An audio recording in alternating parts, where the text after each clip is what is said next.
Good evening, and welcome back to Dramatic History.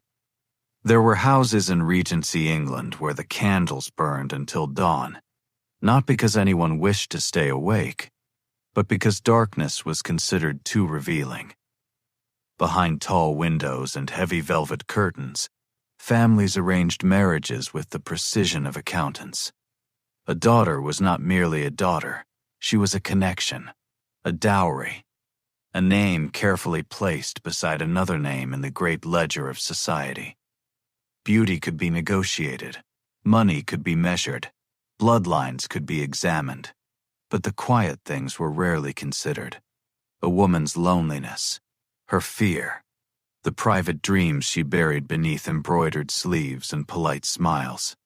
And so, on certain evenings, three sisters could be dressed in silk and presented before a powerful man as though they were three exquisite answers to a question he had not yet asked. The eldest would be praised for her beauty, the second for her wit, and the youngest might be forgotten entirely. She might stand at the edge of the room, holding a silver tea service with both hands, careful not to let the porcelain tremble. She might hear the Duke's voice for the first time without ever looking directly at him. And she might have no idea that, before the evening was over, the entire course of her life would change. If quiet stories of forgotten lives, forbidden tenderness, and the darker corners of history are what you come here for, you may wish to subscribe. There is no need to announce it loudly. Simply stay with us, and let these old stories unfold at their own pace. Because tonight, we enter a world where a duke was given three women to choose from, and to everyone's astonishment, he chose the one who was pouring his tea. The rain had begun before sunset. It fell softly against the windows of Ashcombe Hall, turning the long gravel drive into a dark ribbon beneath the bare branches of the elms. The estate had been built nearly a century earlier, in the sort of architecture that seemed determined to remind everyone who entered it that ordinary people had never been expected to live there. Stone columns guarded the entrance. Tall windows reflected the gray evening. Inside, the corridors smelled faintly of beeswax, old books, and coal smoke. Every object seemed to possess a history. Portraits watched from gilded frames. Ancient clocks measured the passing hours. Silver candlesticks stood in perfect symmetry upon the mantel. And in the drawing room, three sisters waited for the arrival of the Duke of Wexford. The eldest, Lady Beatrice Harrow, stood nearest the fire. She had been dressed for the occasion in pale blue silk, its surface catching the candlelight whenever she moved. Her dark hair had been arranged in a complicated fashion that had required nearly an hour of careful work. She was 23, beautiful, well aware of it. Her mother had reminded her of that fact at least 6 times since breakfast. Do not speak too quickly. Do not laugh too loudly. Do not contradict him. And whatever you do, Beatrice, do not appear desperate. Beatrice had listened. She had nodded. And then she had looked at herself in the mirror and wondered how a woman could possibly be expected to secure a husband while simultaneously pretending she did not care whether she secured one. Across the room stood her younger sister, Charlotte. Charlotte was 19. She had been given a dress of ivory muslin, embroidered at the cuffs with tiny green leaves. Her mother had said that the color made her look youthful. Charlotte had privately thought that it made her look like a piece of wedding cake. She was cleverer than Beatrice. Perhaps too clever. She possessed the dangerous habit of thinking before speaking, which meant that she often noticed things other people preferred to ignore. Tonight, however, she had been instructed to smile. So she smiled. It was a small, obedient expression. Nothing like the smile she gave when she was genuinely amused. The third sister was nowhere near the fire. Miss Eleanor Harrow stood beside the tea table. She was 21, though strangers often guessed younger. Her dress was dark green, not emerald, not fashionable, simply green. The seamstress had explained that the color suited her complexion, but Eleanor suspected it had been chosen because the fabric had been left over from another commission. She did not mind. Eleanor had become accustomed to receiving what remained: the last peach, the smaller bedroom, the older gloves, the books no one else wanted, the quieter seat at the table.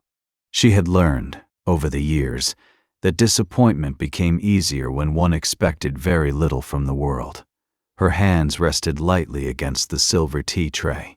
She could feel the warmth rising from the pot. The porcelain cups were thin enough that candlelight seemed to pass through them. She checked them again. 3 cups, 3 saucers, 3 small silver spoons, sugar bowl, cream jug, everything precisely arranged. Her mother had given her the task because Eleanor was the least likely to make a mistake. That was the polite explanation. The less polite truth was that nobody particularly cared whether Eleanor impressed the Duke. The Duke was expected to choose Beatrice. Everyone knew this. Even Eleanor. Beatrice had beauty. Charlotte had conversation. Eleanor had tea. There was something almost comforting about the simplicity of it. She preferred tea to introductions. Tea did not judge her. Tea did not ask whether her dowry was sufficient.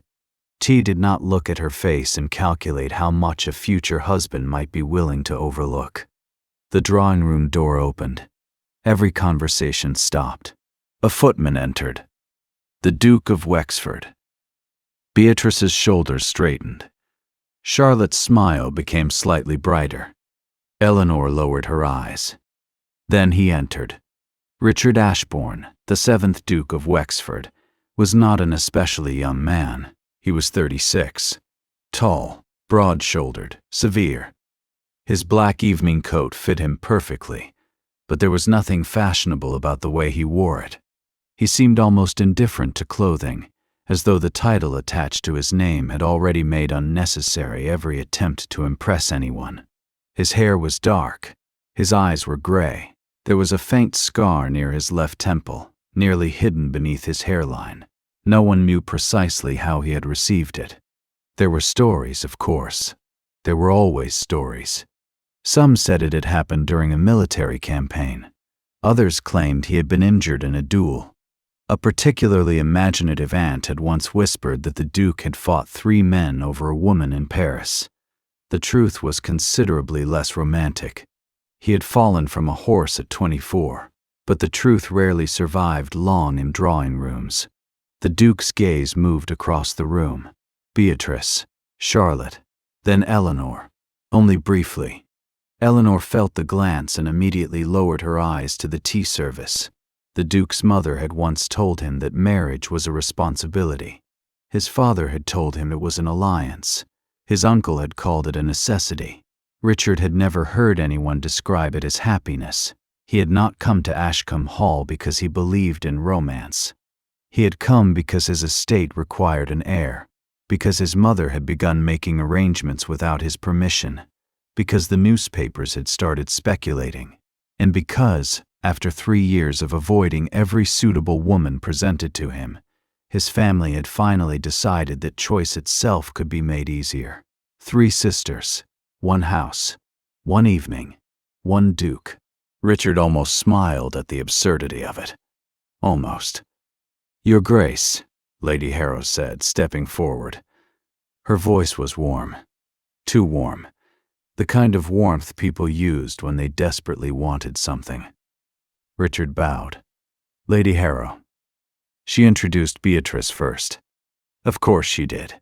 My eldest daughter." Beatrice curtsied. Richard inclined his head. "I have heard much about you." Beatrice smiled. "I hope none of it was unpleasant." There was a tiny pause. Richard studied her.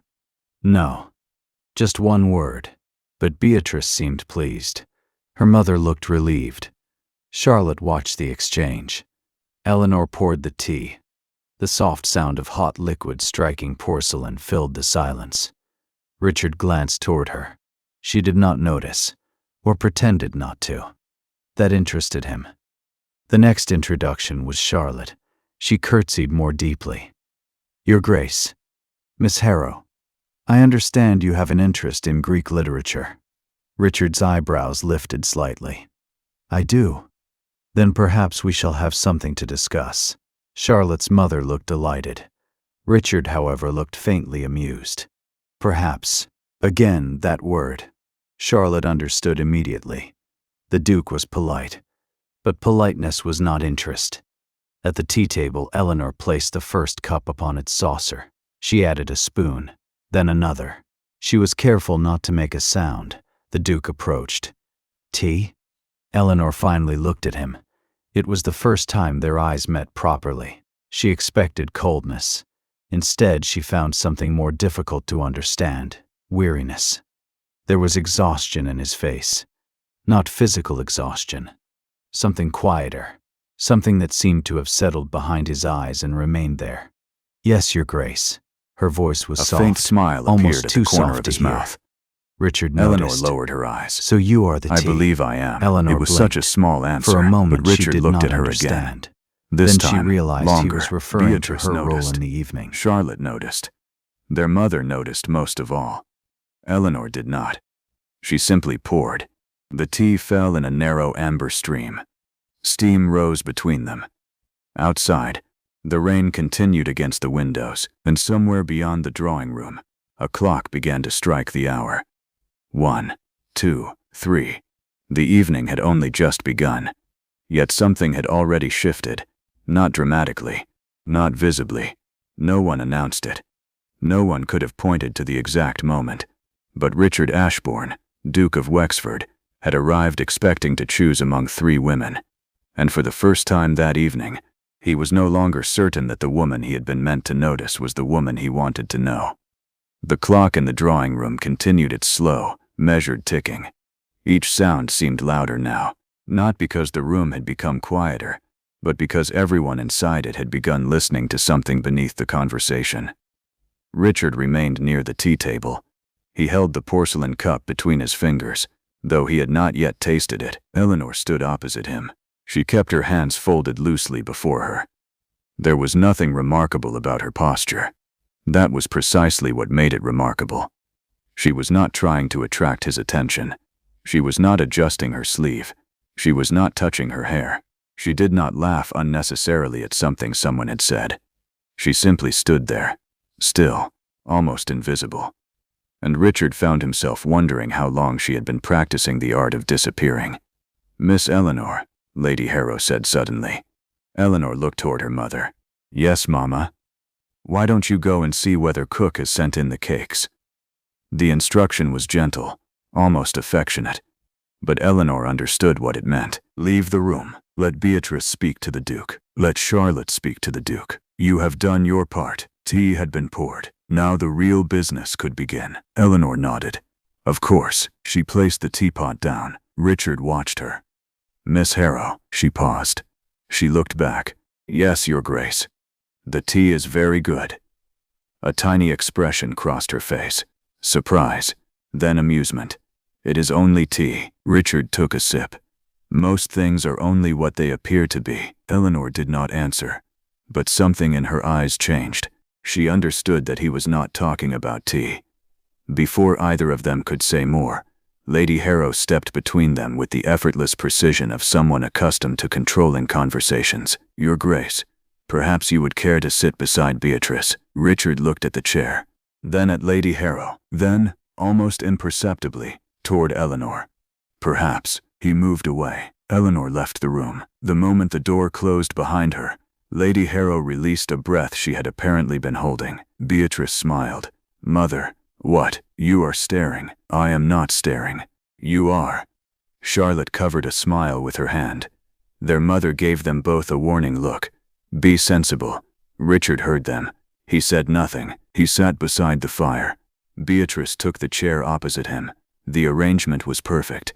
A beautiful young woman, a wealthy duke, a warm fire, a room full of polished furniture and family portraits. It should have felt like the beginning of a love story. Instead, Richard felt as though he were attending an auction where everyone was pretending there was no price. Beatrice began speaking. She was charming. She had been trained to be. She discussed London, The theater, a recent musical, a cousin in Bath, a fashionable hat she had seen at a gathering. Richard answered when necessary. He listened. He was not cruel. That would have been easier. Cruel men could be hated. Richard was simply distant, and distance could be much more difficult to overcome. Beatrice eventually noticed. She slowed. "Do I bore you?" Richard looked at her. "No, but you have barely spoken." "I am listening," she smiled. "That is a dangerous habit." "Why?" "People may assume you have nothing to say." For the first time that evening, Richard genuinely smiled. It was brief, almost unwilling.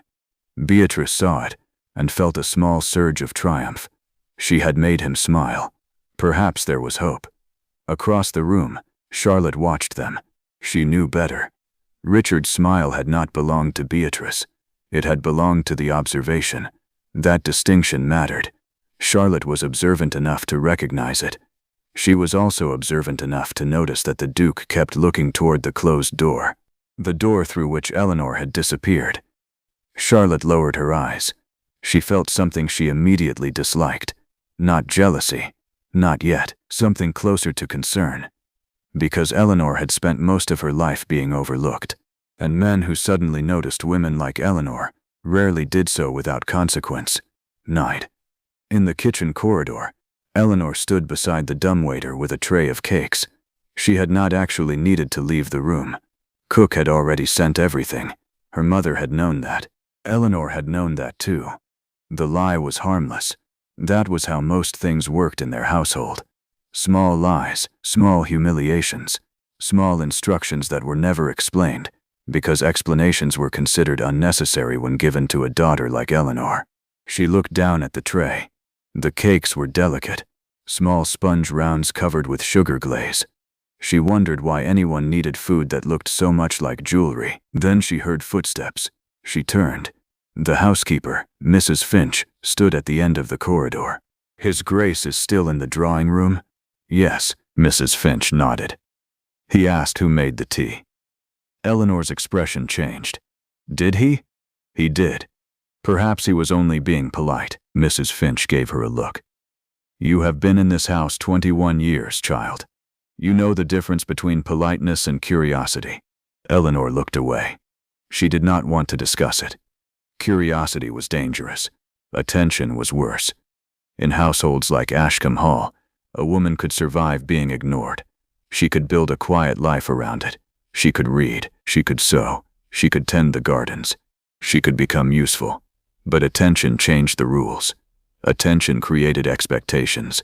Expectations created disappointment. And disappointment, Eleanor had learned, was rarely shared equally between men and women. Mrs. Finch took the tray from her. "I'll carry these." Eleanor frowned. "I can do it." "I know." The older woman softened. "That is not why I said it." Eleanor understood. Mrs. Finch was giving her permission to rest. Something so ordinary that Eleanor almost felt embarrassed by how much it affected her. "Thank you." She walked toward the back staircase.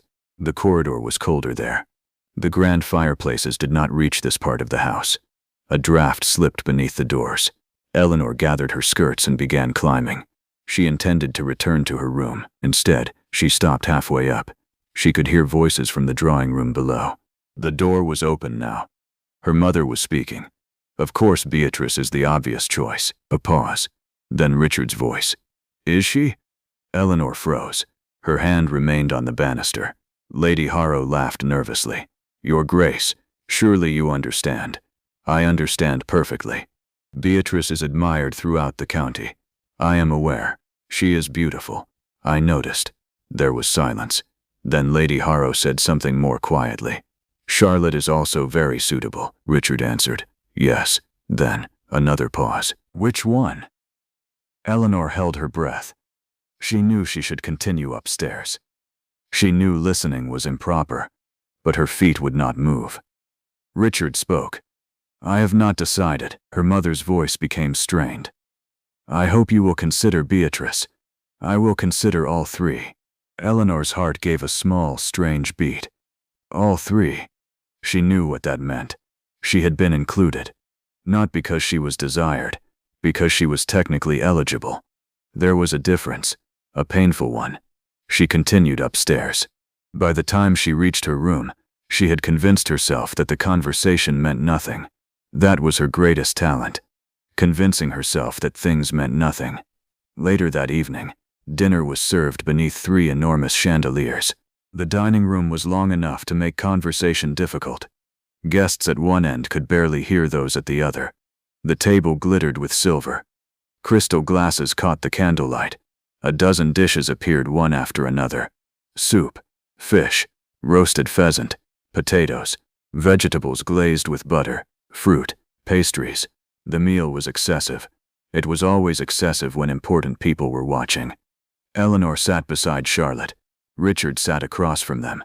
Beatrice was directly beside him. Their mother had arranged it carefully. Beatrice was radiant. She spoke with confidence. She asked Richard about his estate. He answered. She asked about London. He answered. She mentioned music. He listened. Everything was proper.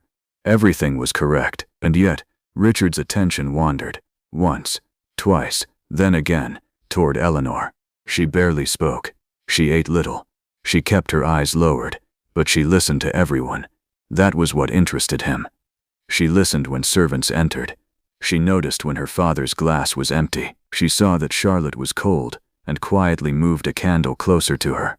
She noticed that Richard had not touched the pheasant. Without thinking, she reached for the serving dish. "Would your grace prefer the vegetables?" Richard looked at her. "I would." She served him. Their fingers did not touch, but they came close enough for him to notice that her hands were slightly red from the cold. He looked at them. "You are cold." Eleanor glanced down. "No, you are." She hesitated, perhaps a little. "Why are you sitting so far from the fire?" She looked toward the fireplace. "Because Beatrice is closer." It was an innocent answer, but Richard's gaze moved toward Beatrice, then back to Eleanor. He understood. Eleanor had not been assigned a place at the table based upon comfort. She had been placed wherever there was room, as though she were an extra chair. Something in him hardened, not toward Eleanor, toward the people who had taught her to accept it. Dinner continued. At one point, Beatrice laughed. Her voice carried beautifully through the room. Richard smiled politely. Eleanor watched him. He caught her looking.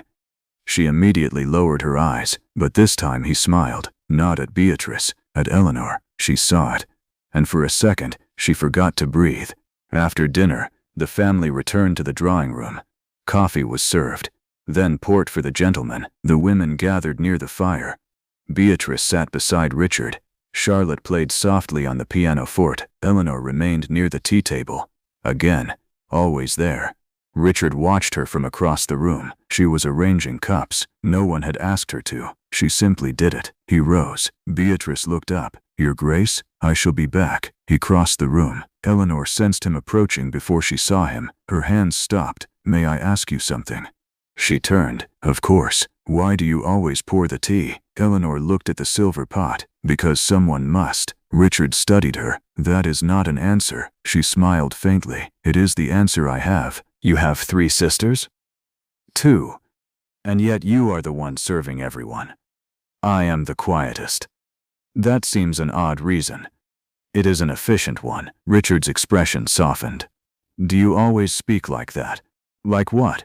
"As though you have already decided that nothing you want is worth asking for." The smile disappeared. For the first time that evening, Eleanor looked directly at him. There was no flirtation in her eyes, no calculation, only a quiet sadness. "You should not ask questions if you do not want honest answers, Your Grace." Richard did not look away. "I think I do." Eleanor's fingers tightened slightly around the handle of the teapot. Then, from behind them, Beatrice's voice floated across the room. "Your Grace?" Richard turned. Beatrice was standing. She smiled. The moment was broken. Eleanor looked down. Richard remained still for another second. Then he returned to the others. But something had changed. The Duke had stopped seeing Eleanor as the quiet sister.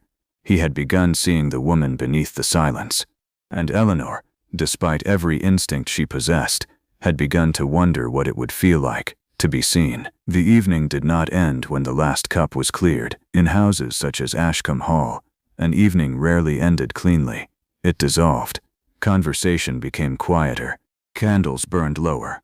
Footsteps softened in the corridors. Servants carried away silver trays while the family remained behind, pretending that nothing important had happened.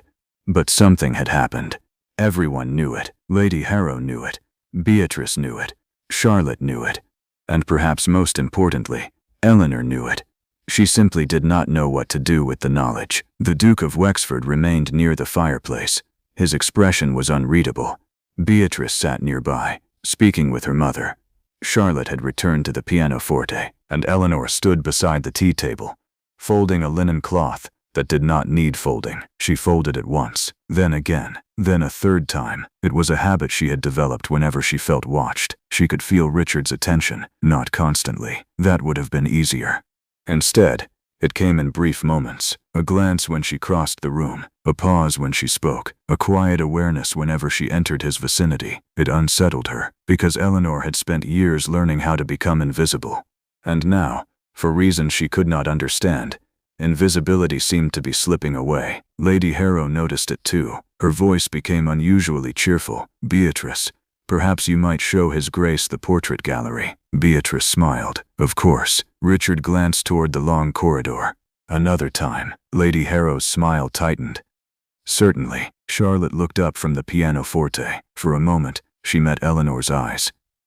There was something almost apologetic in her expression. Eleanor gave the smallest shake of her head. Do not pity me." That was the one thing she could not bear. Pity made humiliation visible. She preferred it hidden. Richard rose. "I believe I should retire." Lady Harrow stood immediately. "Of course, Your Grace." Beatrice followed him with her eyes. "Good night." Richard bowed. "Good night, Lady Beatrice." Then his gaze moved across the room. "Good night, Miss Charlotte." Charlotte curtsied. "Good night, Your Grace." Finally, "Good night, Miss Eleanor." Eleanor looked up. "Good night." He paused. Only for a second. Then he left. The door closed.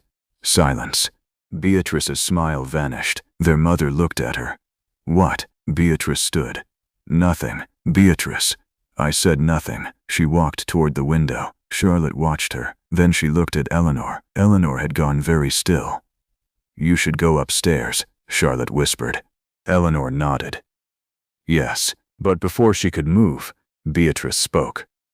"Did you enjoy yourself?" Eleanor looked toward her. "What?" "This evening." There was something sharp beneath the words. Eleanor understood immediately. "I served tea.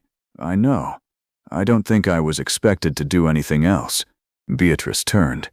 Her face was beautiful, but anger had made it hard. "Apparently you did more than that." Eleanor said nothing. Their mother intervened. "Enough." Beatrice looked at her. "Mother." He barely looked at me. "You are imagining things." "No." Her voice broke slightly. "I am not." The room fell silent. Beatrice's eyes glistened. She turned away before anyone could see whether she was crying. Eleanor felt something painful inside her. Not triumph. Never triumph. She had never wanted her sister to hurt. "I am sorry," Eleanor said quietly.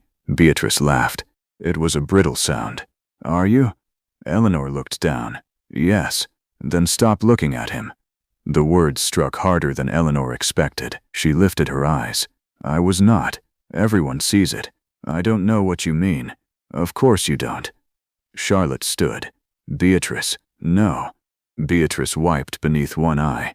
"No one ever notices Eleanor. And suddenly one man does. And now we are all supposed to pretend it means nothing." Eleanor's face went pale. Their mother closed her eyes briefly. "That is enough." Beatrice looked at Eleanor one final time. Then she left. Her footsteps disappeared down the corridor. Eleanor remained motionless. Charlotte approached her. "She is frightened." Eleanor swallowed. "So am I." Charlotte took her hand. "You have done nothing wrong." Eleanor looked at her sister. "That does not always matter." Charlotte had no answer, because she knew it was true. Benthorn. Richard could not sleep. The guest chamber was enormous. A fire burned low in the grate. Moonlight slipped through the curtains. His coat had been removed. His waistcoat lay folded across a chair. Yet he remained awake beside the window. He thought about Eleanor. Not her face. That would have been simpler. He thought about her hands, the red knuckles, the careful movements, The way she had poured tea without spilling a drop. The way she had answered his questions. The way she had said, "You should not ask questions if you do not want honest answers." Richard smiled faintly. He had spent years surrounded by people who never told him the truth. They told him what was appropriate, what was advantageous, what was expected. Eleanor had told him what was true, and she had not even realized how unusual that was. There was a knock. "Enter. Enter." His valet stepped inside. "Your Grace." Richard turned. "What is it?" "The carriage will be ready at 10 tomorrow." Richard nodded, then paused. "Thomas." "Your Grace. Who is Miss Eleanor Harrow?" The valet hesitated. "Miss Eleanor? Yes, I believe she is the youngest of the 3 sisters. I know that." Thomas looked slightly uncomfortable. "She is not the eldest, obviously." Richard gave him a look. Thomas cleared his throat. "She is considered quiet. By whom? Everyone, I suppose. Is she wealthy? No. Does she have a dowry?" Thomas hesitated. "Very little." Richard looked toward the window. "Interesting." Thomas waited. "Anything else?" "She reads." "What? Books?" "I assumed she could read." Thomas almost smiled. "I mean, she reads considerably. Mrs. Finch says Miss Eleanor spends much of her time in the library." Richard nodded. "Thank you." Thomas turned to leave. "One more thing." "Yes, Your Grace. Find out what books she reads." Thomas stared. "Tonight?" Richard looked at him. "Tomorrow, of course." The valet left. Richard returned to the window. He had no logical reason to care. That was precisely what troubled him. Midi. The next morning arrived, beneath a pale sky. The rain had stopped. Water clung to the garden hedges. The stone paths were dark and wet. Eleanor walked alone through the eastern garden. She had always preferred mornings, before breakfast, before servants began opening curtains, before conversation, before anyone could ask her to smile. She wore a simple wool cloak over her morning dress. Her shoes became damp almost immediately. She did not care. At the far end of the garden stood a small glass house. It had been neglected for years. The Duke's grandmother had once grown roses there. Now only a few stubborn plants survived. Eleanor opened the door. Warm, damp air touched her face. She smiled. This was her place. Not officially. No one had given it to her. She had simply claimed it by returning often enough. She knelt beside a small pot of lavender. One plant had begun to flower. Tiny purple buds. Fragile. Persistent. She touched one gently. "You survived." "Apparently so." Eleanor froze. She turned. Richard stood in the doorway. For several seconds neither spoke. He was dressed simply. A dark riding coat, leather boots. No formal cravat. No gloves. He looked less like a duke, more like a man. Eleanor stood. "Your Grace, you come here often." "Sometimes." "Why?" She glanced around. "Because nobody else does." Richard stepped inside. The glass house was small. The distance between them became uncomfortably close. "I thought you might prefer the library."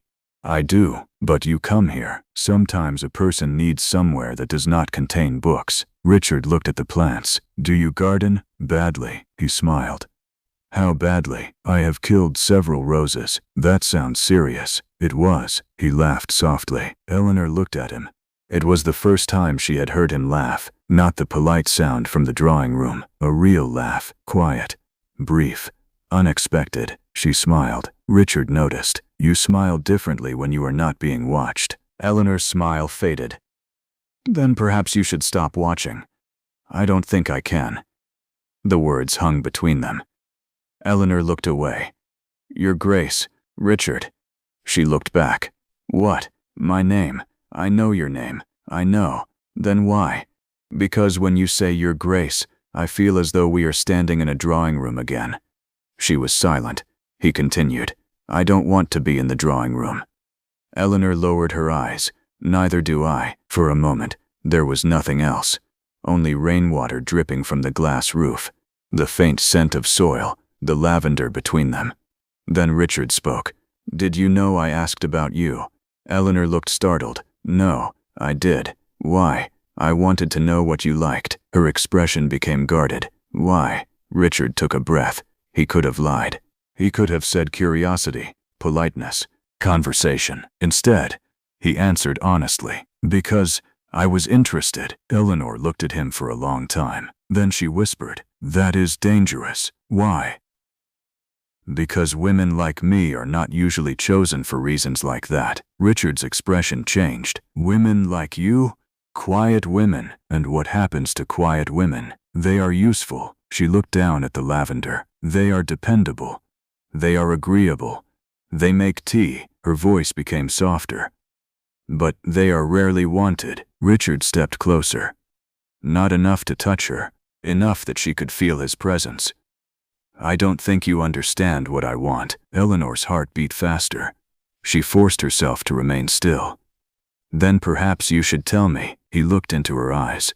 "I am trying." Before he could say more, a bell sounded from the house. "Breakfast." Eleanor stepped away. "I should go." Richard did not stop her, but as she passed him, he said quietly, "Eleanor." She paused. "You are not invisible." She closed her eyes for a moment. Then she walked away. Richard remained alone in the glass house. He looked down at the lavender. One tiny flower had fallen onto the stone floor. He picked it up, and for the first time in years, the Duke of Wexford wondered whether the woman he had come to marry might be the one person he had never been expected to choose. Breakfast at Ashcombe Hall was usually a quiet affair. That morning, it was unbearable. The long dining table was filled with the soft sounds of silver against porcelain. Knives touched plates. Teacups were lifted and replaced. A servant crossed the room carrying a dish of warm bread. No one spoke about the garden. No one mentioned the glasshouse. And certainly no one mentioned the fact that the Duke of Wexford had been seen walking there with Eleanor. But everyone knew. Lady Harrow sat at the head of the table. Her back was perfectly straight. Her expression was composed. Only the tightness around her mouth betrayed her unease. Beatrice sat beside her. She had barely touched her breakfast. Charlotte watched Eleanor from across the table. Eleanor was unusually quiet, not that anyone would have noticed. She had always been quiet. But Charlotte knew her sister. She could see the difference. Eleanor was distracted. Her fingers rested around the handle of her teacup. She had poured tea twice and forgotten to drink it both times. Richard sat opposite her. He had noticed too. He had noticed everything. The way Eleanor avoided his eyes. The way she kept her shoulders slightly lowered. The way she seemed determined to become invisible again. He understood why. He also understood that it would not work. Not anymore. Lady Harrow finally broke the silence. "Your Grace, I hope you slept comfortably." Beatrice placed his cup down. "Very comfortably." "Good." A pause. "We are honored by your visit. I am grateful for your hospitality." Another pause. Lady Harrow looked toward Beatrice. Beatrice looked down. Charlotte suddenly became fascinated by the pattern on her plate. Eleanor remained silent. Richard understood the arrangement immediately. Everyone was waiting for him to say something. A decision, a preference, some indication that the previous evening had accomplished what it was supposed to accomplish. Instead, he asked, "Lady Harrow, may I speak with you privately?" The room seemed to become colder. Beatrice's fingers tightened around her napkin. Eleanor's heart sank. She knew what this meant. He had chosen. Or perhaps he had decided that he could not choose. Either way, the conversation would soon become official. Lady Harrow rose. Of course. Richard followed her from the room. The door closed. Beatrice stared at Eleanor. Charlotte immediately intervened. "Don't." Beatrice looked at her. "I haven't said anything. You were about to. I merely wanted to ask Eleanor something." Eleanor stood. "I should go." Beatrice's voice stopped her. "Why?" Eleanor turned. "Because I think I should." Beatrice looked at her for several seconds. Then she whispered, "Did he speak to you this morning?" Eleanor said nothing. That was answer enough. Beatrice's face fell. Charlotte stood. "Beatrice, no." Beatrice shook her head. "I want the truth." Eleanor's voice was barely audible. "He spoke to me." "What did he say?" Eleanor hesitated. "He asked about the garden." "Only the garden?" Eleanor looked away. "No." Beatrice's eyes filled with tears. "Then what?" Eleanor could not bring herself to repeat his words. "You are not invisible." They had sounded different when he said them. Almost tender, almost dangerous. I don't think I should tell you. Beatrice stared at her. For a moment, anger appeared. Then it disappeared. What remained was simply sadness. You really don't understand, do you? Eleanor frowned. Understand what? I have spent my entire life being told that I was the one who would marry well. Beatrice's voice trembled. That my beauty was my future. She laughed quietly. And now I am beginning to realize that perhaps beauty is not enough. Eleanor took a step toward her. Beatrice, no. She wiped her eyes. Do not comfort me.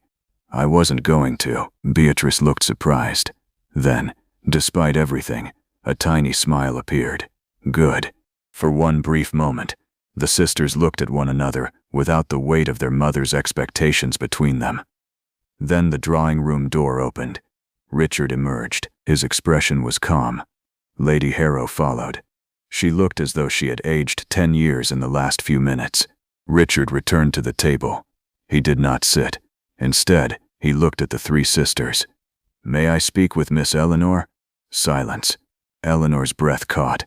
Lady Harrow closed her eyes. Beatrice looked away. Charlotte gave Eleanor the smallest nod.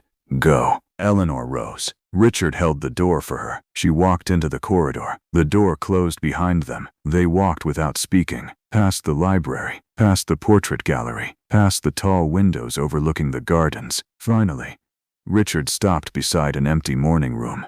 He opened the door. Eleanor entered. The room was small. Sunlight entered through sheer curtains. A writing desk stood near the window. There were no servants, no family portraits, no audience. Richard closed the door. Eleanor remained standing. What did you wish to say? Richard looked at her. I have spoken with your mother. Eleanor nodded. Yes, I have also spoken with my solicitor. Her expression changed. She looked frightened. Richard noticed immediately. I have not made a decision without considering the consequences. I see. I don't think you do. Eleanor looked down. Richard stepped closer. I came here intending to choose a wife. I know. I expected it to be simple. Eleanor almost smiled. Was it? No. Why? Because of you. She became completely still. Richard continued. I did not expect to notice you. The honesty of it hurt. Eleanor forced herself to smile. I understand. No. His voice softened. You don't. He moved toward the window. When I entered your mother's drawing room, I saw 3 women. Eleanor waited. One was beautiful. Beatrice. Yes. One was intelligent. Charlotte. Yes. He turned. And one was pouring tea. Eleanor looked away. I suppose that was me. Richard smiled faintly. Yes, there was something almost warm in his expression. But the woman pouring the tea was the only one who did not seem to want anything from me. Eleanor swallowed. I wanted nothing from you. I know. That is not a compliment. I know that too. He crossed the room. I am tired of people wanting things from me. Eleanor looked at him.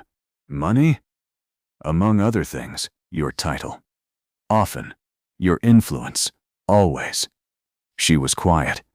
Then she said, And you think I want nothing? Richard looked directly into her eyes. I think you have spent so long wanting nothing that you have forgotten how. The words struck somewhere deep. Eleanor turned toward the window. Outside, the garden looked almost peaceful. I used to want things. What things? She hesitated. Small things, such as a room of my own. Richard's expression softened. That is not small. For a daughter in a house like this, it is. She continued quietly. I wanted to read without being interrupted. You could. Not always. What else? Eleanor smiled sadly. I wanted someone to ask me what I thought. Richard's face changed. I am asking now. She looked at him. Why? Because I want to know. Eleanor looked down. Her voice became almost a whisper. That is the first time anyone has said that to me. Richard did not answer immediately. The silence between them became intimate, not uncomfortable, simply full. Then he said, I would like to marry you. Eleanor stopped breathing. For several seconds, she could not move. She had imagined many things. A proposal had never been one of them. Not from him, not from anyone. Richard continued, I know this is sudden. It is. I know your family expected me to choose Beatrice. They did. I also know you may believe that I am acting from some temporary fascination. Eleanor looked at him. Are you? No. His answer was immediate. That frightened her more. Then why? Richard's voice softened. Because when I am with you, I do not feel like a duke. She stared at him. I don't understand. I feel like a man. A tear appeared in Eleanor's eye. She turned away before he could see it, but he did. He did not move toward her. He gave her the dignity of deciding whether she wanted comfort. She wiped the tear away. Your Grace, Richard. She closed her eyes. Richard. It was the first time she had said his name. He seemed to feel the significance of it. I cannot. His expression fell. Why? Because you do not know me. I am trying to. You know 3 conversations. I know more than that. You know the version of me that pours tea. He shook his head. I know the woman who tends a dying garden. Eleanor looked at him. The woman who apologizes when other people hurt her. Her eyes filled again. The woman who gives away the warmer seat without being asked. She looked down. And the woman who pretends she does not care when she cares too much. He stepped closer. I know enough to want to learn the rest. Eleanor whispered. You should choose Beatrice. Why? Because she belongs beside you, and you don't? No. Richard's voice became firm. Who decided that? Eleanor could not answer. He knew. Her mother. Her father. Society. Every person who had ever looked at her and seen usefulness instead of worth. Richard reached for her hand. He stopped before touching it. He waited. Eleanor looked at his hand, then at him. Slowly, almost reluctantly, she placed her fingers into his. His hand closed around hers. Warm, steady, careful. Eleanor's shoulders trembled. I am afraid, she whispered. So am I. She looked surprised. You, of you. A tiny laugh escaped her. It was almost inaudible. Richard smiled. That is better. What is? You laughed. She lowered her eyes. I don't laugh often, I noticed. The moment was gentle, almost peaceful, until footsteps sounded outside. Both turned. The door opened. Lady Harrow stood there. Her face was pale. Behind her stood Beatrice and Charlotte. Lady Harrow looked at their joined hands. Her expression hardened. Your Grace.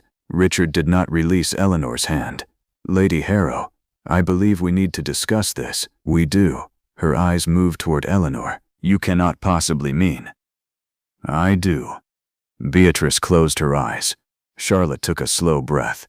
Eleanor felt Richard's fingers tighten around hers. Lady Harrow's voice became cold. She has no dowry, I am aware. She has no social standing. She will have mine. She is not prepared for the responsibilities of a duchess. Richard looked at Eleanor. Neither was I prepared for the responsibility of loving someone. The room went silent. Even Richard seemed surprised by the word, loving. He had not intended to say it. Not yet. Eleanor stared at him. Her lips parted slightly. Lady Harrow looked horrified. Beatrice looked heartbroken. Charlotte looked quietly stunned. And Richard finally understood that the decision he had made was no longer simply about marriage. It was about choosing someone the world had taught him not to notice, and refusing to look away again. For several seconds no one moved. The word remained suspended between them. Love. It had been spoken too plainly, too suddenly, and perhaps that was why it frightened everyone. Lady Harrow recovered first. She drew herself upright, gathering the remnants of her composure around her like a cloak. Your Grace, she said quietly, I believe you are allowing sentiment to influence a decision that concerns far more than your heart. Richard did not look away. Perhaps. You have responsibilities. I know. An estate. I know. Tenants. I know. Your family name. I am painfully aware of it.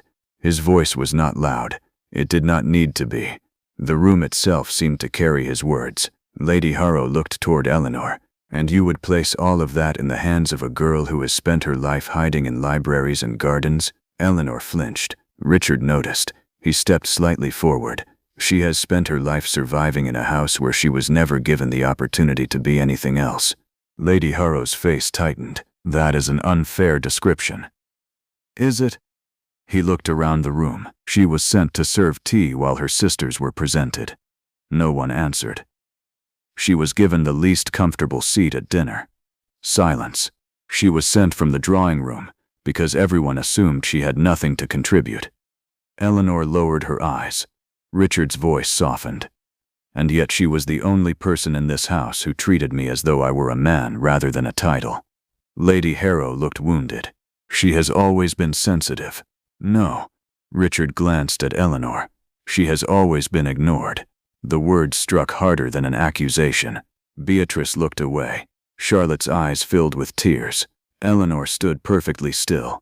She had spent so many years believing that being overlooked was simply her nature. Perhaps it had never been. Perhaps it had been something done to her. Richard turned toward Eleanor. I will not ask you to decide today. Her eyes lifted. What? You heard me. Lady Harrow stared at him. Richard continued. I will remain here for several days. He looked toward Eleanor. You may decide whether you want this. Eleanor swallowed. And if I say no, Richard's expression did not change. Then I will leave. Without anger.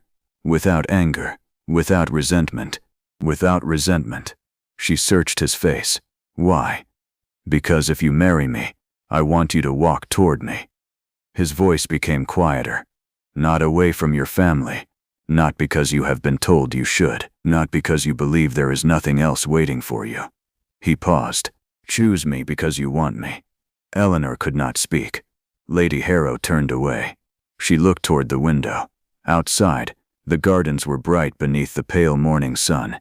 Everything looked peaceful, but inside the room, the old order of the household had been disturbed, and no one knew how to restore it. Beatrice left first. She walked quickly down the corridor. Charlotte followed. Beatrice, leave me alone. I won't. Beatrice stopped. She pressed one hand against the wall. For a moment, she said nothing. Then she whispered, I hate her. Charlotte remained silent. I hate that he looks at her. Still silence. I hate that she did nothing to deserve it. Charlotte's expression softened. Beatrice turned. I spent 23 years preparing for this. Her voice cracked. Every dress, every dance, every lesson, every smile. She laughed bitterly. I learned how to sit properly, how to speak properly, how to dance properly, how to pretend not to be offended. She wiped her cheek. And then he walks into the room and chooses the girl who was carrying the tea. Charlotte stepped closer. Perhaps he chose her because she was the only one who wasn't pretending. Beatrice looked at her. Do you think I was pretending? I think you were doing what we were taught. That hurt more. Beatrice looked down. What happens to me now? Charlotte took her hand. You are still Beatrice. That doesn't seem enough. It should be. Beatrice shook her head. Society doesn't think so. Charlotte smiled sadly. Then perhaps society is wrong. Eleanor returned to her room. She closed the door, then leaned against it. Her breathing was uneven. She looked down at her hands. She could still feel Richard's hand around hers, warm, steady, real. She crossed the room and sat before the mirror. For years, she had looked into that mirror and seen someone ordinary. Brown hair, soft features, a quiet mouth, nothing striking. Nothing that would make a room turn toward her. Now she looked again. Nothing had changed. And yet everything had. She touched her cheek. Why me? The question escaped before she realized she had spoken aloud. There was no answer. Only the ticking of the small clock on her mantel. A knock came. She straightened. Come in. Charlotte entered. She closed the door behind her. For a moment, neither sister spoke. Then Charlotte sat beside Eleanor. Are you going to marry him? Eleanor stared at the floor. I don't know. Do you want to? Eleanor hesitated. I don't know. Charlotte smiled. You always say that when you know perfectly well. Eleanor laughed softly. Then the laughter disappeared. I am afraid. Of him? No. Of being a duchess? Perhaps. Charlotte waited. Eleanor looked toward the window. I am afraid of being wanted. Charlotte frowned. Why? Because if someone wants you, they can stop wanting you. The words were quiet, but Charlotte understood. You think he will change his mind? I think everyone changes their mind. Perhaps. Charlotte took Eleanor's hand. But not everyone leaves you wondering whether you were ever worth choosing. Eleanor looked at her. Charlotte smiled. You were. Eleanor's eyes filled with tears. I don't know how to be the woman he thinks I am. Charlotte shook her head. Then don't. What? Be the woman you are. That afternoon, Richard rode through the estate. He wanted to see the land, not because he needed to, because he needed time to think. The Harrow estate was smaller than his own, but beautiful. Fields stretched beyond the woods. A river ran through the eastern meadow. Several tenant cottages stood along the road. As Richard passed them, he noticed an elderly man repairing a fence. The man looked up. He recognized the Duke. He bowed awkwardly. Richard stopped his horse. How is the harvest? The tenant seemed startled. Better than last year, Your Grace. Good. The man hesitated, then said, Miss Eleanor helped my daughter last winter. Richard's expression changed. How? She gave us blankets. Richard looked at him. From the estate? No, Your Grace. The man shook his head. From her own room. Richard was silent. The tenant continued. Wouldn't let anyone know. Richard thanked him, then rode on. The wind moved through the trees. He thought about Eleanor. She had not told him. Of course she hadn't. She did not tell anyone when she did something kind. That was becoming the problem. He was beginning to discover that the woman everyone considered insignificant had been quietly holding pieces of the household together for years. And suddenly the choice seemed even simpler. That evening, Eleanor was summoned to the library. She expected her mother. Instead, she found Richard. He stood beside the fireplace. A book lay open in his hand. She stopped. Did you ask for me? Yes. Why? I found something. He held up the book. Eleanor recognized it immediately. That is mine. I know. How did you get it? It was in the library. She approached. Richard handed it to her. There was a small piece of paper inside, a pressed lavender flower. Eleanor stared. You kept it. Richard looked slightly embarrassed. Apparently, she smiled. It will fall apart. I know. You should put it somewhere safe. I did. Where? He looked at her. Here. He touched his breast pocket. Eleanor's expression softened. You are ridiculous. I have been told. She looked at the book, then at him. Richard, yes, I think I may want this. He did not move. This? She took a breath. You. The words were barely audible, but he heard them. His expression changed. Not triumph. Relief. He stepped toward her. Are you certain? No. He smiled. That is not very romantic. I am trying. I know. She laughed. He reached for her hand. This time she did not hesitate. Their fingers intertwined. Then a voice sounded from the doorway. Miss Eleanor. They turned. Lady Harrow stood there. She looked at their joined hands. Her expression was not angry now. It was something more complicated. Fear. She entered slowly. I need to tell you something. Eleanor's smile faded. What? Lady Harrow closed the door. The Duke's family has sent word. Richard's face became serious. What have they said? Lady Harrow looked directly at him. They do not approve of the marriage. Silence. Richard's fingers tightened around Eleanor's. Lady Harrow continued. They have already begun making arrangements for another woman. Eleanor felt the warmth leave her face. Richard remained still. Who? Lady Harrow hesitated, then spoke. Lady Victoria Ashford, a woman from one of the oldest families in England. Beautiful, wealthy, perfectly connected, and, according to Richard's family, precisely the kind of woman a duke was supposed to marry. Eleanor slowly withdrew her hand. Richard looked at her. No, wealthy, shines mined. Shook her head. Your family will never accept me. I don't care. You will. I won't. You may say that now. Her voice trembled. But families like yours do not forgive men who choose beneath them. Richard stepped toward her. I have spent my entire life doing what my family expected. He looked into her eyes. I am not doing it again. Eleanor whispered. And if they make you choose, Richard answered without hesitation, then I will choose you. But somewhere beyond the library windows, a carriage was already approaching Ashcombe Hall, and inside it, a woman who had been raised from birth to become a duchess was coming to claim the place Eleanor had only just dared to believe might belong to her. The carriage arrived just before sunset. Its wheels rolled slowly over the wet gravel, throwing a thin mist of water into the fading light. From the library window, Eleanor watched it approach. She did not need to ask who it was. She already knew.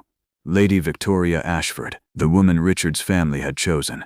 The woman with the perfect name, the perfect fortune, the perfect manners, the perfect everything. Eleanor stepped away from the window.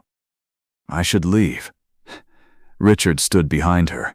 No. She looked at him. They are coming because of you. They are coming because of my family. It is the same thing. No. His voice was firm. It isn't. Eleanor looked down. You don't understand. I understand perfectly. No. She shook her head. You understand what it feels like to be a duke. His expression softened. You understand what it feels like to have everyone expect something from you. But you do not understand what it feels like to be the woman they decide is not good enough. Richard was silent. Eleanor continued. She will walk into this house and everyone will know she belongs here. She swallowed. I have spent my whole life knowing I don't. Richard stepped closer. Eleanor. She looked at him. If you marry me, you will belong wherever I am. Her eyes filled. And if you stop loving me, Richard's expression changed. He lifted her chin gently. Then I will still honor you. She stared at him. I cannot promise that I will never hurt you. His voice lowered. But I can promise that I will never deliberately make you feel small. Eleanor closed her eyes. For a moment, she allowed herself to believe him. Then the drawing room bell rang. Lady Victoria had arrived. Venstum Feimstum, Stingly Nightus. And Eleanor understood immediately why Richard's family had chosen her. Victoria Ashford was 27, tall, elegant, beautiful in the polished manner of a portrait. Her gown was ivory silk, embroidered with tiny pearls along the neckline. A diamond pendant rested against her throat. Her gloves were pale, her posture flawless. Even the way she removed her bonnet seemed rehearsed. She smiled at Lady Harrow. How lovely to see you again. Lady Harrow embraced her. My dear Victoria. Then Victoria turned. Her eyes moved through the room. She saw Beatrice, Charlotte, and finally Eleanor. The pause was almost imperceptible, but Eleanor noticed it. Victoria smiled. Miss Harrow, Eleanor. Of course. Her voice was pleasant. Too pleasant. Richard entered moments later. Victoria turned toward him. Your Grace. Richard bowed. Lady Victoria. There was no warmth between them. Eleanor noticed. So did everyone else. Victoria, however, remained composed. I hope I am not intruding. You are a guest in my house. Then I am relieved. Richard's expression remained unreadable. Victoria sat. The conversation began. Tea was served, and for the first time in her life, Eleanor hated the tea service. She stood near the table. Victoria noticed. Must you serve, Miss Harrow? Eleanor looked at her. No. Then perhaps you should sit. The words were polite, but the meaning was not. Eleanor lowered her eyes. Before she could answer, Richard spoke. Eleanor is my guest. Victoria looked at him. Of course. A faint smile. I meant no offense. I know. The room became quiet. Victoria took her tea, then looked toward Eleanor. You pour beautifully. Eleanor did not know whether it was praise. Thank you. I suppose you have had a great deal of practice. Beatrice looked down. Charlotte's fingers tightened around her cup. Richard's eyes hardened. Eleanor simply said, Yes. Victoria smiled. How fortunate. There was a pause. Then she turned toward Richard. I understand your mother wishes us to discuss the autumn season. Richard's voice was cool. She does. She has been very kind. She often is. Victoria smiled. I remember you once told me that you preferred London in autumn. I may have. You did. A tiny laugh. We spoke about it in Bath. Eleanor listened. She hated herself for doing so. They had history, not romance, but familiarity. They knew the same people, had attended the same gatherings, shared memories Eleanor had never been part of. Victoria belonged to Richard's world. Eleanor had only just stepped toward its doorway. She felt the old instinct returning. Leave. Disappear. Make it easier for everyone. She placed the teapot down. I should see whether Mrs. Finch needs anything. Richard looked at her. No. Eleanor stopped. He stood. Sit with us. Everyone stared. Eleanor hesitated. Richard, I asked you to sit. She slowly obeyed. Victoria watched. Something unreadable passed through her eyes. Dindamid. Later that evening, Eleanor found herself alone in the corridor. She needed air. The house seemed too warm, too crowded. She walked toward the library. Before she reached it, Victoria appeared. Eleanor, she stopped. Lady Victoria. Victoria approached slowly. I wanted to speak with you. Eleanor nodded. Of course. Victoria glanced around. Privately. They entered the small morning room. Victoria closed the door. For a moment, she said nothing. Then, you are in love with him. It was not a question. Eleanor's face became pale. I don't know. Victoria smiled faintly. You do. Eleanor looked away. Victoria's expression softened. I am not angry with you. That surprised her. Why? Because I understand. Understand what? What it is to love a man who belongs to a world larger than yourself. Eleanor looked at her. Victoria continued. Richard and I have known each other for years. I know.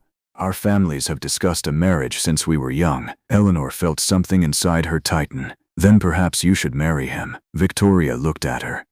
Do you believe he wants me? Eleanor said nothing. Victoria smiled sadly. No. She walked toward the window. That is the problem. Silence. I could marry him. Victoria's voice became quiet. I could stand beside him at every dinner. Wear the right gowns. Know the right people. Give him the airs his family expects. She turned. But he would look at me and think of you. Eleanor's eyes filled. Then why are you here? Victoria took a slow breath. Because my family expects me to fight. Will you? Victoria considered the question.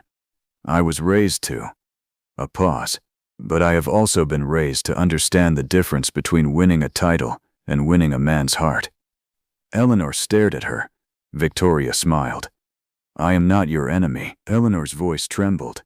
You could have been. Perhaps. Victoria moved toward the door. But I don't think you are the woman I need to defeat. She stopped. His family is. Then she left. Eleanor remained alone. For the first time since Victoria arrived, she breathed normally. The next morning, Richard received a letter. The seal was his mother's. He broke it open. The message was brief. Come to London immediately, nothing more. He knew what it meant. He found Eleanor in the garden. She was kneeling beside the lavender. He approached. She looked up. Your family? Yes. They want you to leave. Yes. Will you? No. She stood. You should. Richard looked at her. Eleanor, if you leave because of me, they will blame me. I don't care. I do. He stepped closer. Then come with me. Her eyes widened. To London? Yes. To your family? Yes. They will hate me. Probably. She stared at him. You say that so calmly. Richard smiled. I have never been particularly good at pleasing my family. Despite herself, she smiled. Then her expression became serious. I have never been to London. I know. I don't know how to behave there. You behave exactly as you do here. I pour tea. You don't have to. I read books. Good. I say the wrong things. I prefer it. She looked at him. You make it sound easy. It won't be. He took her hand. But it will be ours. Eleanor's fingers tightened around his. Then she asked the question she had been avoiding. What if your family makes you choose? Richard looked directly at her. They already have. And I chose. The journey to London began 2 days later. The carriage moved along the country road beneath a pale morning sky. Eleanor sat opposite Richard. Between them lay a small traveling case. Her possessions were few. A handful of dresses, several books, a sewing box, a silver locket that had belonged to her grandmother. Richard noticed how little she had packed. Is that everything? Almost. You have no more. No. He looked at the small case. You have lived 21 years, and this is all you own? Eleanor smiled faintly. I was never very good at collecting things. Richard looked out the window. Perhaps that will change. Perhaps. She watched the countryside disappear behind them. For a while they traveled in silence. Then Richard said, You are nervous. Very. About London. About everything. He reached across the space between them. Eleanor hesitated, then placed her hand in his. His thumb moved slowly across her knuckles. You don't have to be brave every moment. She looked at him. I thought duchesses were supposed to be. No. He smiled. My mother would disagree. Eleanor laughed softly. The carriage continued toward London. Neither of them noticed the second carriage following several miles behind. Inside it sat Richard's mother, and beside her, a letter from the king. A decision had already been made. If Richard refused the marriage his family had arranged, there would be consequences. Consequences severe enough to threaten not only his inheritance, but Eleanor's future. And for the first time, the quiet woman who had once poured tea began to understand that being chosen by a duke might come with a price far greater than she had ever imagined. London appeared beneath a sky the color of old silver. The city seemed endless. Carriages crowded the streets. Horses struck sparks from the stones.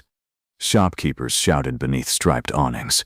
Ladies moved through the fashionable districts beneath parasols, their dresses brushing against one another as they passed. Eleanor watched everything through the carriage window. She had imagined London many times, never like this. It was louder than she expected, darker, more alive, and somehow more indifferent. Richard watched her, rather than the city. You are staring. I have never seen so many people. London has a habit of making people feel insignificant. Eleanor smiled. I am accustomed to that. He looked at her. Not anymore. The carriage continued toward Wexford House. Eleanor's stomach tightened. The Duke's London residence stood behind iron gates on one of the most fashionable streets in Mayfair. The house was enormous, white stone, tall windows, black iron balconies, rows of polished steps. Servants were already waiting. The moment the carriage stopped, Eleanor's hands became cold. Richard noticed. Are you frightened? Yes, good. She looked at him in surprise. He smiled. It means you understand the importance of what you are doing. He stepped out first, then turned and offered his hand. Eleanor stared at it. For years, no one had offered her a hand unless they wanted her to carry something. Now a duke was waiting for her to take his. She placed her fingers in his. He helped her down. The servants bowed. Your Grace. Then they looked at Eleanor. A pause, one that lasted perhaps half a second, but she felt it. They were wondering who she was, why she was beside him, whether she belonged. Richard noticed. This is Miss Eleanor Harrow. He looked at the butler. You will treat her with the same respect you give me. The butler bowed. Of course, Your Grace. Eleanor looked at Richard. He said nothing, but she understood. He was warning the household. Me. Oh. Inside Wexford House, everything was colder than Ashcombe Hall. Not physically, emotionally. The rooms were magnificent. Marble floors, painted ceilings, gold-framed portraits, tall mirrors, furniture imported from France. Nothing appeared touched. Nothing looked lived in. Eleanor suddenly understood why Richard preferred the neglected garden. This house had beauty, but no warmth. A woman stood at the end of the entrance hall. She was perhaps 60. Silver hair, straight posture, dark silk gown. Her face was elegant and severe. Richard stopped. Mother. The Duchess of Wexford looked at him, then at Eleanor. Her eyes settled on their joined hands. Richard did not release Eleanor. His mother noticed. So, one word, nothing more. Eleanor curtsied. Your Grace. The Duchess did not return the courtesy immediately. Miss Harrow. Her voice was calm, almost pleasant. That was worse than anger. I had expected my son to return alone, Richard answered. I did not. The Duchess looked at Eleanor again. You may go upstairs. Eleanor blinked. Mother, I wish to speak with my son. Richard's jaw tightened. Eleanor stays.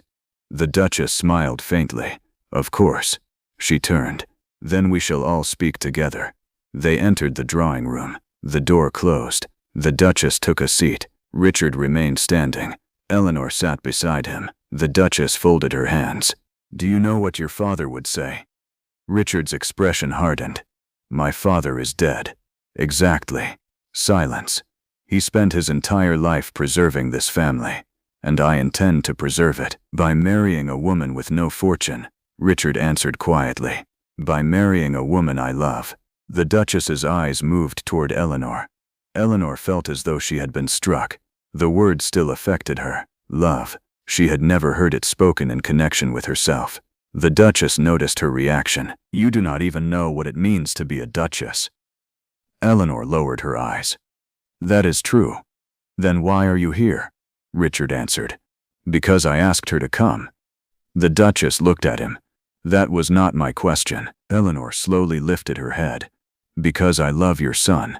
Richard looked at her. So did the Duchess. Eleanor's voice trembled. But I did not come here to take anything from your family. The Duchess studied her. You already have. Eleanor's face fell. Richard stepped forward. Enough. The Duchess stood. Then listen carefully. She walked toward the fireplace. Your marriage to Lady Victoria was approved by every relevant member of our family. I know. Her family has influence. I know. She has a substantial dowry. I know. She can provide heirs. I am aware. And yet you would throw all of it away. Richard's voice remained calm. I would choose Eleanor. The Duchess looked at him. And if I tell you that your inheritance is conditional, Eleanor turned. Richard's expression changed. What? Your father's will. The Duchess smiled faintly. You remember the clause. Richard did. He had not thought about it in years. His inheritance was not entirely his to control. If he married without family approval, certain properties could be transferred to a trust controlled by the family council. He would retain the title, but not the wealth required to maintain it. Eleanor understood. Her heart sank.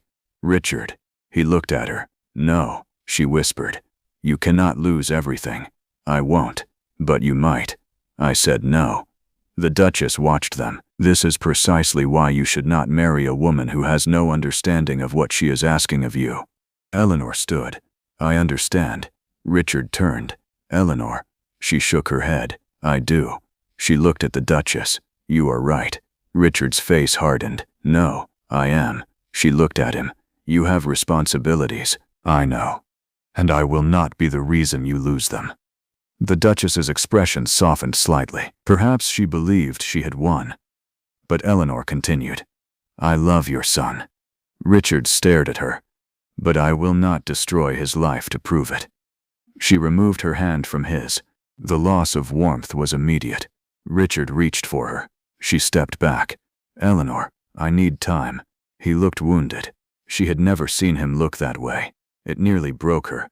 But she forced herself to turn away. I am sorry. She walked toward the door. The Duchess said nothing. Richard did. Eleanor. She stopped. He spoke softly. Do not disappear because they tell you that you should. She closed her eyes. Then she left. That night, Eleanor was given a bedroom on the second floor. It was larger than the room she had occupied at Ashcombe Hall. A fire burned in the grate. Fresh flowers stood beside the bed. There were 3 dresses laid across a chair. Someone had prepared them for her. She looked at them without touching them.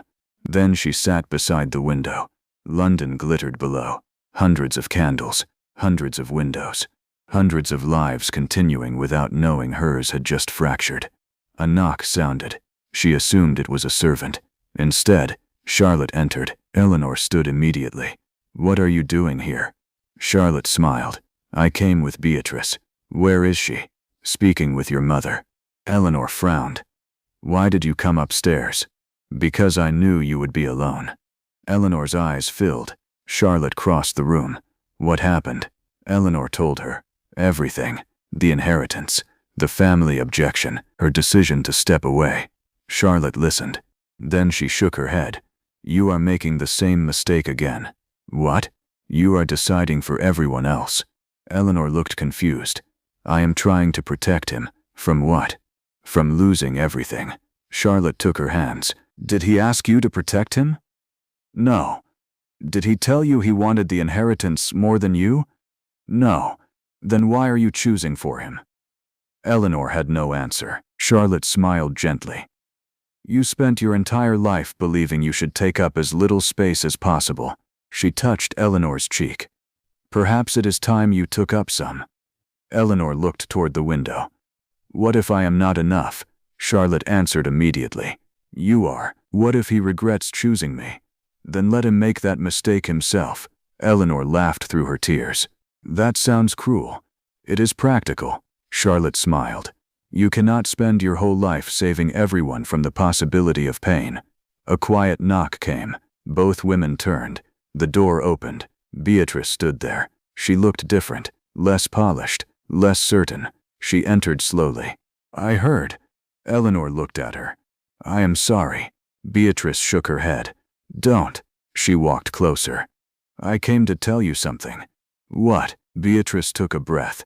Lady Victoria has left London. Eleanor stared. What? She departed this afternoon. Why? Beatrice smiled sadly. Because she spoke to Richard's mother. Eleanor's heart began beating faster. What did she say? Beatrice looked at her. She told the Duchess that if Richard married her, he would spend the rest of his life wondering what he had lost. Silence. Eleanor could barely breathe. Beatrice continued. Then she said something else. What? She said that perhaps the quiet woman who poured the tea was the first woman Richard had ever looked at without seeing a title. Eleanor's eyes filled. Why would she do that? Beatrice shrugged. Perhaps because she is not cruel. A faint smile. Or perhaps because she knows what it feels like to be chosen for the wrong reasons. Eleanor sat down. The room became quiet. Then footsteps sounded in the corridor. Slow, certain, familiar. Eleanor looked toward the door. It opened. Richard stood there. He looked exhausted, but determined.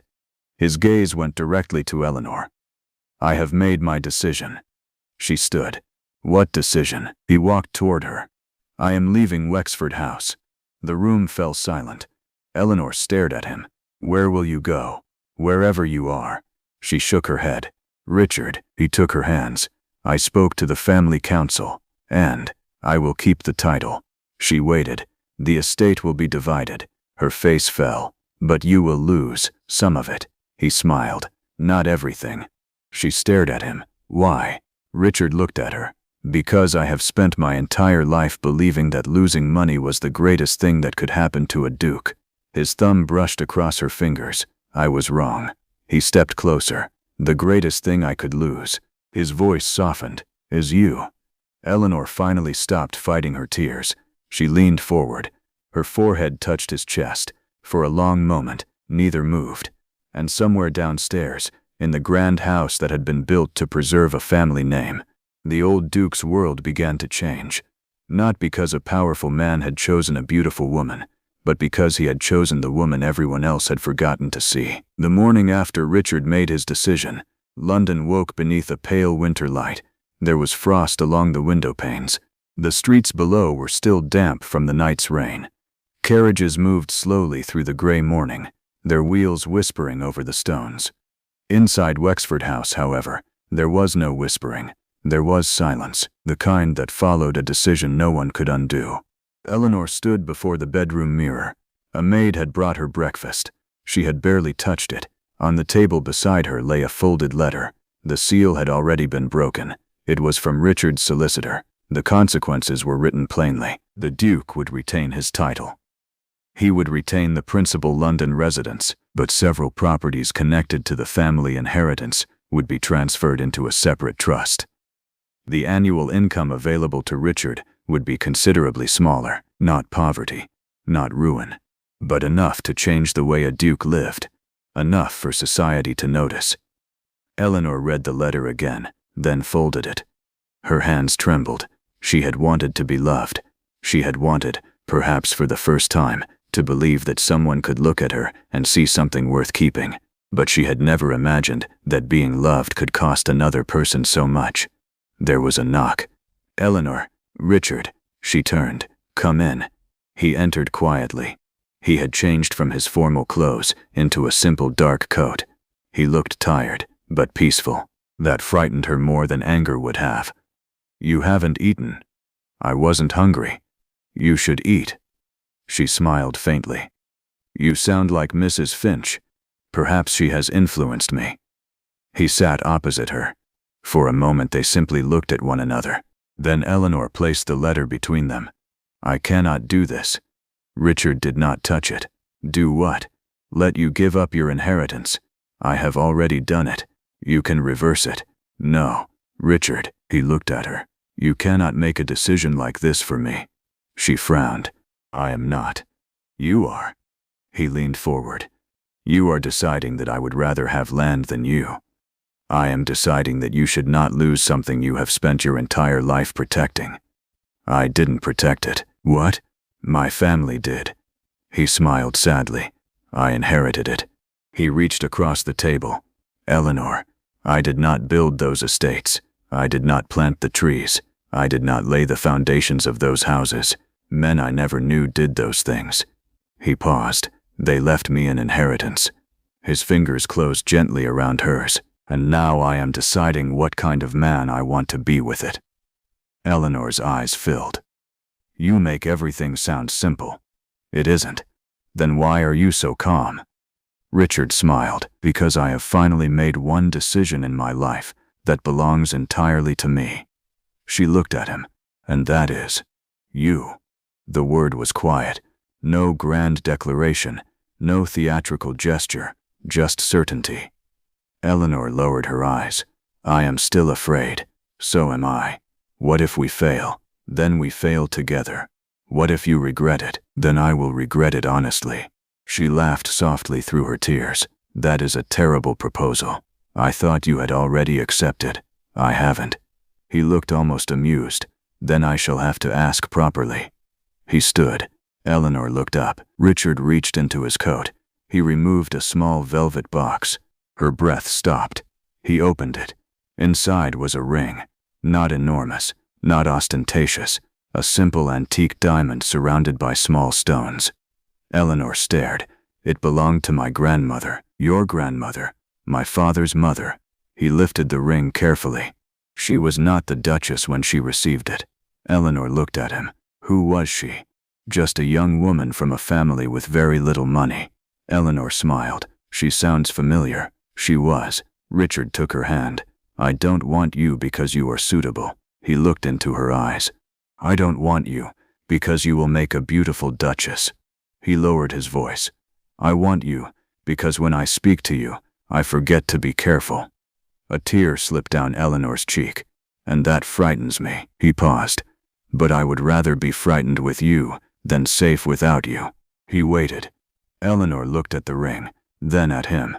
She thought of the drawing room, the tea, the garden, the first time he had looked at her. She thought of all the years when she had believed that love belonged to women like Beatrice, beautiful women, confident women, women who entered rooms expecting to be noticed. She had never imagined that love might find someone standing quietly beside the tea table. She whispered, Yes. Richard's eyes closed briefly. Relief. Then he slipped the ring onto her finger. It fit perfectly. Doc. The engagement was announced 3 days later. There was no grand celebration, no ball, no orchestra, no gathering of half the aristocracy. Richard refused all of it. Instead, a short announcement appeared in the morning papers. The Duke of Wexford was engaged to Miss Eleanor Harrow, youngest daughter of the late Sir William Harrow of Ashcombe Hall. The reaction was immediate. Society had opinions. Society always did. Some called Eleanor fortunate. Others called her ambitious.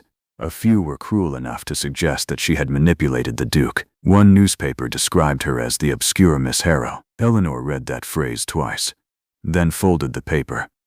Richard found her in the library. What is it? Nothing. He took the paper from her. His expression darkened. Eleanor, it doesn't matter. It does. No. She looked up. I spent years being invisible. She smiled. Perhaps I should enjoy being noticed now. Richard laughed. You are learning. She folded the paper again. I don't want revenge. I know. I don't want them to admire me. I know. I only want. She stopped. What? She looked around the library. I want to remain myself. Richard nodded. Then remain yourself. He kissed her forehead. Let the world adjust. Doc, doc, doc, doc, doc, doc. The wedding preparations began. And that was when Eleanor discovered that being chosen was only the beginning. Every decision became an argument. The dress, the guest list, the flowers, the ceremony, the jewels, the invitations, the household staff, even the color of the carriage. People who had ignored Eleanor for 21 years suddenly had opinions about everything she did. One afternoon, she stood in a fitting room while 3 dressmakers adjusted the sleeves of her wedding gown. The fabric was ivory silk, soft, heavy, beautiful. Pearls had been sewn along the neckline. A seamstress stepped back. Perfect. Eleanor looked at herself. She barely recognized the woman in the mirror. Do you like it? The seamstress smiled. It is worthy of a duchess. Eleanor looked down. Is it? The woman hesitated. Yes. Eleanor touched the fabric. I don't want it to be worthy of a duchess. The seamstress looked confused. I want it to be worthy of me. Silence. Then Eleanor smiled. Could we remove some of the pearls? The seamstress blinked. Your Grace, please. The woman slowly nodded. Of course. Eleanor smiled. It was a small victory, but it was hers. Beatrice changed after the engagement. Not completely. She was still beautiful, still proud, still occasionally sharp, but something in her had softened. One evening, she found Eleanor alone in the garden. You look happy. Eleanor smiled. I am. Beatrice sat beside her. Then I am glad. Eleanor looked at her. I thought you hated me. I did. The honesty made Eleanor laugh. For a little while. Why? Because you had something I wanted.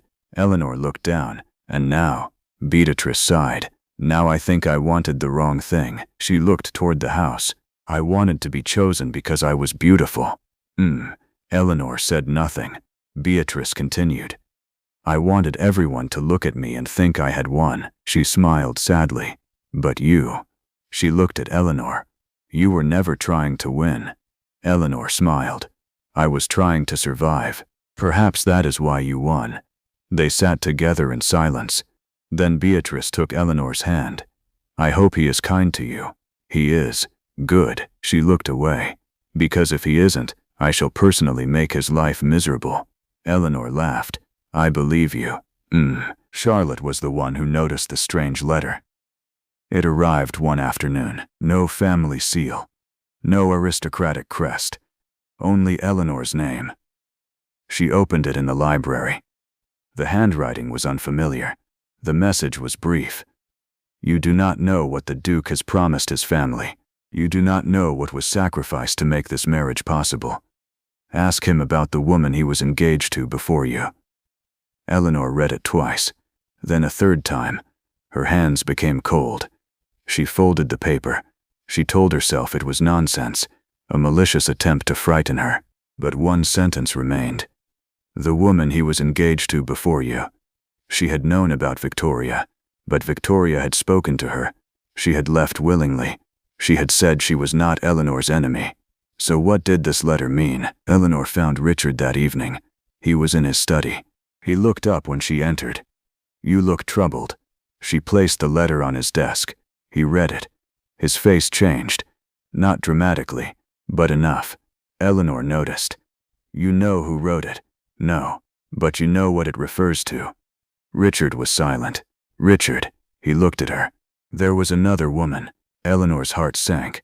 Before Victoria. He nodded. Before Victoria. Who? My family wanted me to marry her.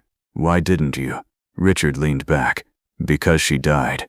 The room became completely still. Eleanor stared at him. What? Her name was Margaret. He looked toward the window. She was 17. Eleanor sat slowly. What happened? Richard's voice became distant. She became ill. And she died before the engagement was announced. Eleanor swallowed. Why did no one tell me? Because it happened 15 years ago. But the letter, I don't know who sent it. He picked it up. His expression hardened. But I intend to find out. Eleanor looked at him. For the first time since their engagement, she saw something in his face she had never seen before. Pain. Old pain. Buried pain. The kind that had been carried silently for years. She reached across the desk. Richard took her hand. I should have told you. Why didn't you? Because I didn't want our story to begin with someone else's death. Eleanor's fingers tightened around his. Perhaps it already did. He looked at her. What do you mean? She shook her head. Nothing, but she knew something now. The Duke had loved before. He had lost someone. And perhaps the quietness she had always noticed in him had not been arrogance at all. Perhaps it was grief. A grief he had carried so long that it had become part of the man he was. Outside the study, the grandfather clock began to strike. 1, 2, 3. Richard looked toward the door, then back at Eleanor. Whatever that letter was meant to do, he squeezed her hand. It will not change my decision. Eleanor wanted to believe him. She truly did. But the name Margaret remained in her mind, and somewhere in the old house, hidden among letters and family records, there was a story about the Duke of Wexford that Eleanor had not yet been told. A story that had begun 15 years earlier. A story that someone had just decided to uncover. The room remained silent after Richard finished speaking. Eleanor stood beside the desk, one hand resting against the polished wood. The letter lay between them. Its words seemed harmless enough. A few lines written in unfamiliar ink. A warning. A question. And one name from the past. Margaret. But Eleanor could not shake the feeling that the letter had not arrived by accident. Someone had wanted her to read it. Someone had wanted her to doubt. And perhaps most frightening of all, someone knew exactly how much she had begun to care for Richard. She looked toward him. What happened to Margaret? Richard did not answer immediately. He walked toward the window. Outside, evening had settled over London. The last traces of daylight rested against the rooftops. I told you what I remember. No. Eleanor's voice was gentle, but you did not tell me everything. Richard turned. She continued. You told me that she became ill. Yes. You told me that she died. Yes. You told me your father investigated. Richard's expression tightened. Yes. And then you told me your father warned you to forget her. He looked away. Yes. Eleanor stepped closer. Why? Richard was silent. She waited. Eventually he said, because he was afraid. Of what? I don't know. Then perhaps that is what we need to discover. Richard looked at her. For a moment, neither spoke. Then he reached for the letter. I will find out who sent this. Eleanor nodded. And if they are telling the truth, he looked at her. Then we will face it. Together? Together. The words settled between them. Simple. Quiet. Certain. Eleanor smiled faintly. She wanted to believe that was enough. Perhaps. For a moment it was. The following morning, the house was filled with wedding preparations. No one knew what had happened in the study. Servants carried flowers through the corridors. Dressmakers arrived with boxes. A jeweler came before noon. The kitchen was already preparing the first of several elaborate meals. To everyone else, the wedding was approaching exactly as expected. Only Eleanor knew that beneath all the silk and flowers, something was wrong. She stood before the mirror while a maid adjusted the sleeves of her gown. The dress was simple compared with what had originally been proposed. Ivory silk, small pearl buttons, a narrow line of embroidery along the cuffs.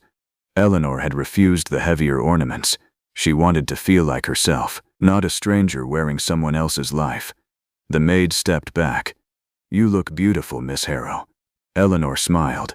Thank you. The maid hesitated, then said, May I say something? Of course. I have worked in this house for 11 years. Eleanor turned.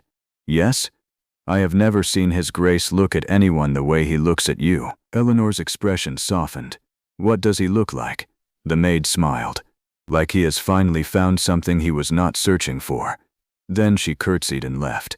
Eleanor stood alone. For a moment, she allowed herself to smile. Then the smile faded, because she remembered the letter, and Margaret. That afternoon, Richard met with his solicitor.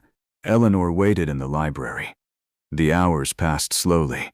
Rain began tapping against the windows. She tried to read. She could not concentrate. She walked toward the shelves. Books filled every wall. Some were ancient. Some belonged to Richard's father. She ran her fingers across their spines, then stopped. One book seemed slightly out of place. It was thinner than the others.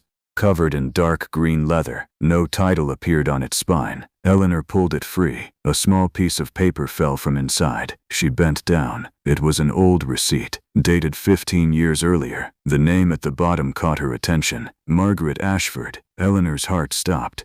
She read the rest. It was a receipt from a private physician, not the physician whose name Richard had mentioned. Someone else. A doctor Eleanor had never heard of. She turned the paper over. On the back was a handwritten note, paid in full. No record to be retained. Eleanor's fingers went cold. She heard footsteps. She quickly folded the paper. Richard entered. He stopped when he saw her. "What are you doing?" "Reading." He looked at the book in her hand, then at her face. "You found something." Eleanor nodded. She handed him the receipt. Richard read it. His expression changed. "Where did you find this?" "In the book." He stared at the paper. "I've never seen this." "Your father may have." Richard looked toward the door. "Perhaps." Eleanor stepped closer. "Richard," he folded the receipt. "I need to speak to someone." "Who?" "My father's old solicitor." "Is he still alive?" "Yes." "Where is he?" Richard looked at her. "Surrey." "Then go." He frowned. "What?" "Go." She took his hand. "Find out the truth." Richard looked at her for several seconds, then nodded. "I will." He left the following morning. Eleanor watched his carriage disappear beyond the gates. For the first time since meeting him, she was completely alone in London. The house felt different without him. Larger, colder. She returned to the library. She opened the book again. Perhaps there was something else hidden inside. She searched carefully. Nothing. Then she noticed something beneath the final page. A faint indentation. Someone had written on the page above it with considerable pressure. Eleanor tilted the book toward the window. The words became visible. 3 lines. If Richard ever chooses another, the rest was unreadable. Eleanor's heart began racing. She closed the book. Perhaps she should stop. Perhaps some things were not meant to be discovered. Then she remembered Richard's words, "together." She opened the book again, and beneath the faint writing, she found one final sentence. "Tell him the truth before the wedding." Eleanor stared. The wedding was in 4 days. That evening, Richard returned. He looked exhausted. His coat was damp from the rain. Eleanor met him in the entrance hall. "What happened?" He looked at her. "I found him." "The solicitor?" Richard nodded. "What did he say?" "He remembers Margaret." Eleanor's heart quickened. "What did he tell you?" Richard looked around. "Not here." They went to the library. He closed the door. "The solicitor told me something I never knew." "What?" "Margaret did not become ill at the Wexford estate." Eleanor frowned. "Then where?" "At her family's house." "When?" 3 weeks before she died." Eleanor stared. "That doesn't make sense." "I know." "What happened there?" Richard sat down. He said Margaret had become frightened. Of what? She believed someone was following her. Eleanor felt cold. Did he know who? No. Then why was she sent to Wexford? Richard looked at her. She wasn't. Eleanor froze. What? She never arrived. The room seemed to tilt. "Richard," he continued quietly. "The woman I was told had died at Wexford." He paused. "Was never actually there." Eleanor stared at him. "Then who died?" Richard looked down. "I don't know." Silence. A long silence. Then Eleanor remembered the letter. She rushed to the desk. "Wait. What?" "The letter." She opened the drawer. Nothing. Her face went pale. "The letter is gone." Richard stood. "What?" "It was here." He searched the desk. Nothing. Eleanor's breathing quickened. "Someone took it." Richard looked toward the door. "Who has been in this room?" "I don't know." He opened the door. The corridor was empty. Then a sound came from upstairs. A woman's voice. Soft, almost singing. Eleanor froze. Richard looked at her. "Stay here." "No." He moved toward the stairs. Eleanor followed. The voice continued. A melody. Old, slow, familiar. They reached the second floor. The sound came from the west wing.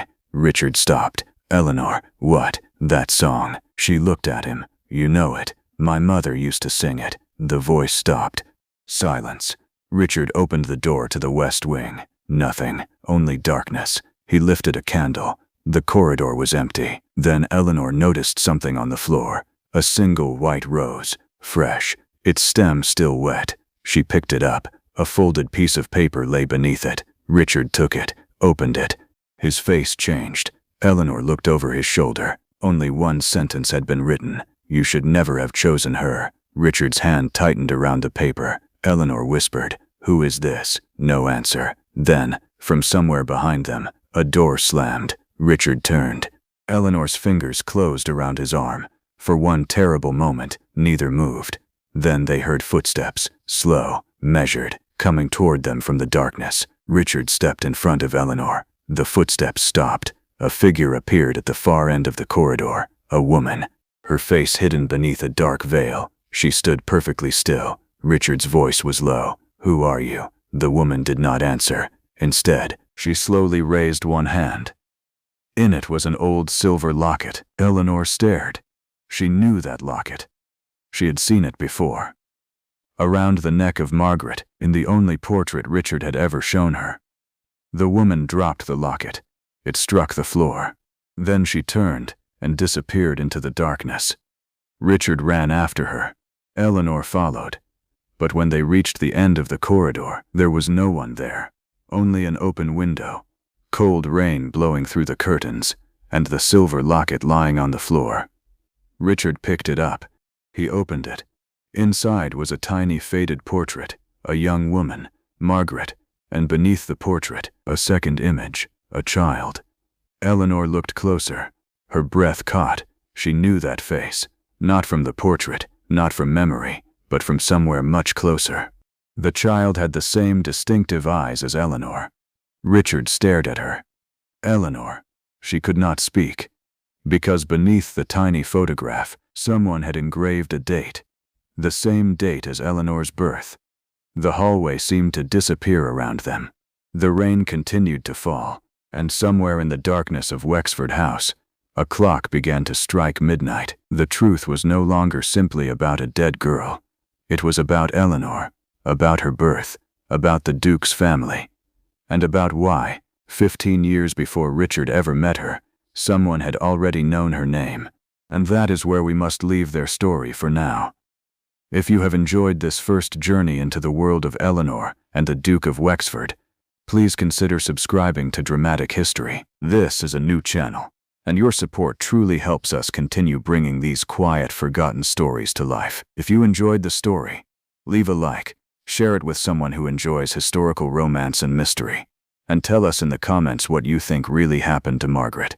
And don't forget to turn on the notification bell so you won't miss the next part, because Eleanor has just discovered a secret about her own past, and the Duke is about to discover that the woman he chose may have been connected to his family long before they ever met. The next part will be coming very soon. Until then, close your eyes, let the rain fall quietly beyond the window, and allow the unanswered questions to remain in the darkness just a little longer. Good night.